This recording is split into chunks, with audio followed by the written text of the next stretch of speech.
সিরাজগঞ্জ শহরের নারী শিক্ষার একমাত্র বিদ্যাপীঠ সালেহা ইসাক সরকারি বালিকা উচ্চ বিদ্যালয়। প্রায় শতবর্ষী এই বিদ্যালয় থেকে অনেক ভালো ফলাফল পেয়েছে রাজশাহী শিক্ষা বোর্ড। কিন্তু গত কয়েক বছর ধরে বিদ্যালয়ে প্রশ্ন ফাঁস, সিন্ডিকেট চক্রের সক্রিয়তার অভিযোগ উঠেছে।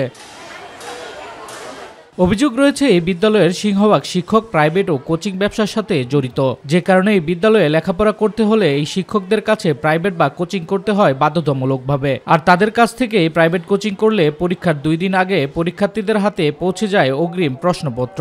স্কুলের টিচারদের প্রাইভেট পড়াতে হবে, না পড়ালে এই বাচ্চাদের এই সমস্যা হবে, ওই সমস্যা হবে। ক্লাস টিচারের কাছে যদি প্রাইভেট না পড়ে তাকে ক্লাসে মূল্যায়ন করা হয় না। বিদ্যালয়টি নিয়ে শুধু প্রশ্ন ফাঁস নয়, বিদ্যালয়ের ছাত্রী হোস্টেলে ছাত্রী নয়, শিক্ষক কর্মচারীদের দখলে। ল্যাবরুম, টিফিন, উন্নয়ন কাঠামো নিয়েও রয়েছে নানা অভিযোগ। ল্যাবে নিয়ে যায় না, এটা হচ্ছে সরকার থেকে বরাদ্দ, কিন্তু আমাদের এখানে নিয়ে যাওয়া হয়। আমরা জানি যে আমাদের স্কুলে ল্যাব আছে, কিন্তু আমরা কখনো সেই ল্যাবে যাওয়ার সুযোগ পাইনি। আমরা তেমন ভাবে টিফিন পাই না।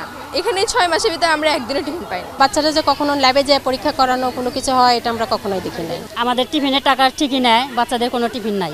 স্কুলে তো আপনার দুর্নীতি, অনিয়ম দিয়ে ভর্তি। আমরা এইরকম দুর্নীতি চাই না, আমরা দুর্নীতি মুক্ত স্কুল চাই। ওই বিল্ডিংটা হচ্ছে একটা মহিলা হোস্টেল, যেখানে মেয়েরা থাকবে, সেখানে শিক্ষকরা থাকে কেন? প্রশ্নপত্র ফাঁস হওয়া নিয়ে অভিযোগের তীর যে শিক্ষকের দিকে, তিনি বলেন জানেন না কিছু। তবে সিন্ডিকেট কি তা জানেন না এই বিদ্যালয়ের শিক্ষকেরা। প্রশ্ন ফাঁসের সাথে আমরা জড়িত নই। প্রশ্ন তো আমাদের করতে দেয়, আমরা করে প্রধান শিক্ষকের কাছে জমা দিই।